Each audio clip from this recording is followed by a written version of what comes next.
আপনারা ইতিমধ্যে জানেন, ঈশ্বরদী উপজেলা কম্পাউন্ডে একটি কুকুরের ৮টা ছানাকে পানিতে ডুবিয়ে হত্যার একটা বিষয় ব্যাপক ভাইরাল হয়। পত্রিকার মাধ্যমে বা বিভিন্ন মিডিয়ার মাধ্যমে আমরা সবাই জানতে পারি। এই বিষয়টা নিয়ে আমরা তদন্ত শুরু করি। এরই মধ্যে উপজেলা প্রাণী সম্পদ কর্মকর্তা মোসাম্মদ আকলিমা খাতুন উনি বাদী হয়ে এই বিষয়টা মামলা করেন।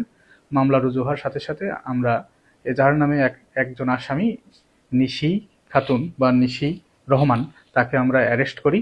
আমরা প্রাথমিক তদন্তে জানতে পারি উক্ত কুকুর ৮টি ছানা প্রসব করে। এই ৮টি ছানার ডাক চিৎকারে তিনি অতিষ্ঠ হয়ে একটি বস্তায় ভরে কুকুরগুলোকে, তার বক্তব্য মতে তিনি একটা গাছের নিচে রেখেছিলেন।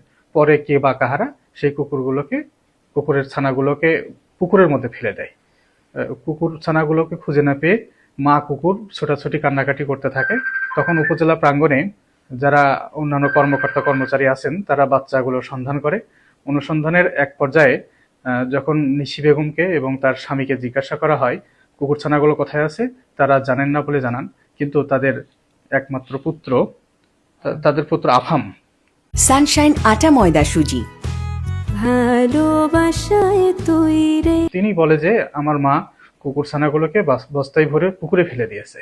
তার দেয়া তথ্যের ভিত্তিতে উপজেলা পরিষদের মালি মোহাম্মদ জাহাঙ্গীর আলম উনি পুকুর থেকে কুকুর ছানাগুলোকে উদ্ধার করেন।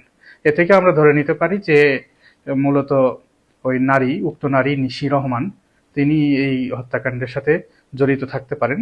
আমরা বিষয়টি তদন্ত করছি। তদন্ত শেষ হলে আমরা পূর্ণ বিষয়টি আপনাদেরকে জানাতে পারবো। হ্যাঁ, আমরা গতকাল রাত ১:৩০টার সময় গ্রেপ্তার করেছি। রুজু হওয়ার সাথে সাথে আমরা একটা আভিযানিক টিম তাকে অ্যারেস্ট করার জন্য মাঠে নামাই। আমরা পৌরসভার ১ নম্বর ওয়ার্ডের রহিমপুর স্কুলপাড়া Ishwardi girls school and college যে আছে তার পশ্চিম পাশের একটা বাসা থেকে অ্যারেস্ট করতে সক্ষম হই।